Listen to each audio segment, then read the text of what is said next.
Welcome to the Nevis Newscast for Wednesday, November 6th, 2019. I am Fredicia Liberd. The Italian ambassador to St. Kitts and Nevis is visiting the Federation during the period November 4th to 7th. This morning, His Excellency Massimo Ambrosetti met with Premier of Nevis, the Honourable Mark Brantley, who is also St. Kitts and Nevis's Minister of Foreign Affairs. And we are very, very pleased to welcome back the Italian ambassador to St. Kitts and Nevis. Ambassador, we want to extend a very warm welcome back to you. We know you came before to present credentials, and you're now back. And not only are you back, but you're on the island of Nevis. And so you're seeing both islands, and for that we are very appreciative. I think the Nevisian public would know that Italy and St. Kitts and Nevis have enjoyed a very close friendship for many years. And we have a great admiration for Italy, your food, your fashion, your sports. I think there are many here who follow your football in Italy in particular, and who support Italy even in the World Cup. So we have, I think, a good relationship over the years, and I wanted to thank you and to welcome you to Nevis on behalf of all the people of Nevis, and back to the Federation of St. Kitts and Nevis on behalf of all of us. It's really not only a privilege, but really a great pleasure to be back to St. Kitts, and in particular Nevis, which is really a unique place with this wonderful atmosphere. I'm also very happy that I'm doing this trip in a framework of strengthening of our bilateral relations. On this visit, the ambassador made a donation of footballs from the Italian Football Federation, bearing its emblem with the 4 stars representing the 4 World Championships won by Italy. The donation fulfills a request made previously by the government of St. Kitts and Nevis. Today we are celebrating a little bit our common efforts for sports here in St. Kitts and Nevis. I know that soccer, football is very popular in the islands, and what is more important is that young people can be trained, can do sports, which is of course a very important part of the education for young people. So I'm very glad to bring here some footballs offered by our National Soccer Federation. But I hope that this will be just a first step, because we are considering also to organize a soccer camp with the contribution of some Premier League soccer teams from Italy. So let's work on it, and let's hope that this can materialize in the near future. The Italian government has also made various offers of training and scholarships in tourism, quality control, textile engineering, and microfinancing.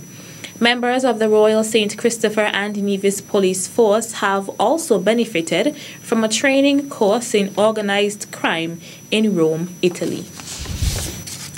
Over the past 2 days, a number of stakeholders in the tourism sector benefited from a workshop titled Building Resilience in the Tourism Sector. Permanent Secretary John Hanley, who described the workshop as timely, also expressed the hope that it would be a productive and meaningful exercise. If we are to remain competitive, we must be resilient, okay? We must have a plan, and our plan must be updated. We cannot have static plans because, as I said, disasters, hazards, whatever term you prefer to use, these are dynamic phenomena. And in order for us to adapt to the changes that are taking place, the intensification of these hazards, for example, we also have to change to adapt to these situations. It is one thing to come and talk for 2 days, but if what we discuss is not implemented, then it is of no use. So I wanted to go forth and be ambassadors of what has been discussed, what has been put forward, and actually implement these suggestions and ideas into the plans that you have for your individual establishments, so that when the next hurricane, volcanic eruption, disaster of any type comes around, then you would be ready and prepared, and you would be fully resilient so that you will be able to return to normalcy as soon as possible. Russell Jeffers, Assistant Secretary with responsibility for disaster management, noted that building resilience would add value to the island's tourism product. This workshop, an initiative of collaboration amongst the Ministry of Tourism, the Nevis Disaster Management Department, and Dr. Nancy Brown, who is the new Community Preparedness Manager for the Sonoma County Department of Emergency Management, located in California, is designed to enable our tourism sector entrepreneurs to build resilience into their organizational planning and day-to-day operations. It provides an opportunity for small, medium, and large organizations to improve their understanding of disasters and how best to manage the organizations before, during, and after times of crisis. In addition, promoting greater attention and investment in the strengthening of local sector response capacities, especially in the face of more frequent exposure from the effects of climate change. The workshop was facilitated by Dr. Nancy Brown, who has a PhD in emergency management. She is a former emergency preparedness coordinator for the hotels at Disneyland Resort in California. After taking into account the beliefs and traditions of the devout and diverse religious community in St. Kitts and Nevis, the Cabinet of the Government of St. Kitts and Nevis has agreed that the first of the 2 announced discounted VAT rate days will be changed from Saturday 14th December to Friday 13th December. The second date, Saturday 21st December, remains the same. Originally, the decision was made to implement the annual discounted VAT rate initiative on both Saturday 14th and Saturday 21st December 2019. The government of St. Kitts and Nevis, and in particular, the Financial Secretary, confirmed the 2 dates with the full input and agreement of the Chamber of Industry and Commerce.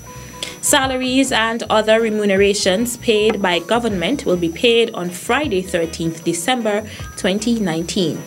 The Honorable Prime Minister encourages the general public to take advantage of the discounts on offer during this year's discounted VAT rate days.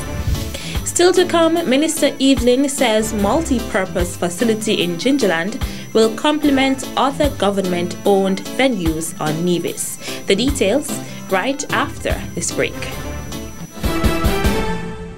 Taxes are the lifeblood of a nation. Feel good about what your tax dollars do in Nevis.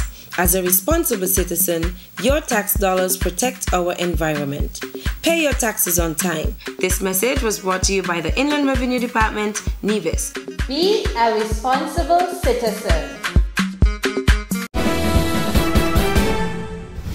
Welcome back.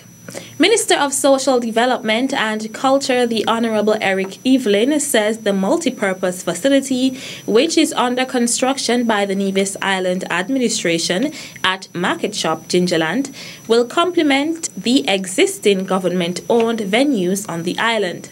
He made the comment while visiting the construction site for a first-hand look at the progress there. I want to make it absolutely clear that the facility that we are constructing here in Gingerland is in no way intended to compete with any of the facilities on the island. It's a means of complementing. We have the cultural complex and we have the cultural village in Charlestown. We have NEPAC, and they are all going to complement each other. And of course, here is an open facility. NEPAC is a closed facility. The cultural complex and the cultural village are open facilities. And so we will be complementing each other. And the other good thing about it is that I would have said last year or earlier this year, that we are trying our utmost to decentralize some of the activities for Culturama. And that will be an ideal opportunity for one or a couple of the activities to be hosted right here in Gingerland. Minister Evelyn noted that the NIA has taken a decision to construct the facility to safeguard the island's culture. This is an administration that is forward-looking. This is an administration that is doing things not just for one-off activities. We are doing things to ensure that the culture of Gingerland, the culture of Nevis lives on. And this will be a multi-purpose facility, not only for the Gingerama Festival, but several of the performing arts and cultural arts will be taught here. And of course, it will be used for anything that persons in Gingerland and anyone from any part of the island will want to use it. As I mentioned, we've had a lot of interest, including from churches, from schools, to host activities here because people see the opportunity, and we have provided that golden opportunity for all of the persons on the island of Nevis. The facility is for the use of all of us on the island of Nevis. This is your taxpayers' money, and it will be available to all of you at a cost, of course. The facility is expected to be officially opened and named on November 28th. The St. James Primary School's Parent Teachers Association PTA Interactive Parent Workshop continues this evening with facilitator Lisa Lee on the topic The Brain, Early Childhood Development and the Early Stages of Child Development. At the first workshop, which took place on Wednesday, October 30th, President of the PTA, Abigail Cozier Douglas, outlined some of the objectives of the workshop. Parenting is a long life journey, and as parents, the onus is also on us as we have a greater responsibility. Every parent desires to be a good one and eventually their children's role model. But effective parenting is not an easy task. It is a journey of trial and error and continuous learning, growing with and adapting to your child. Whilst the task can be daunting, parents are certainly not alone on this journey.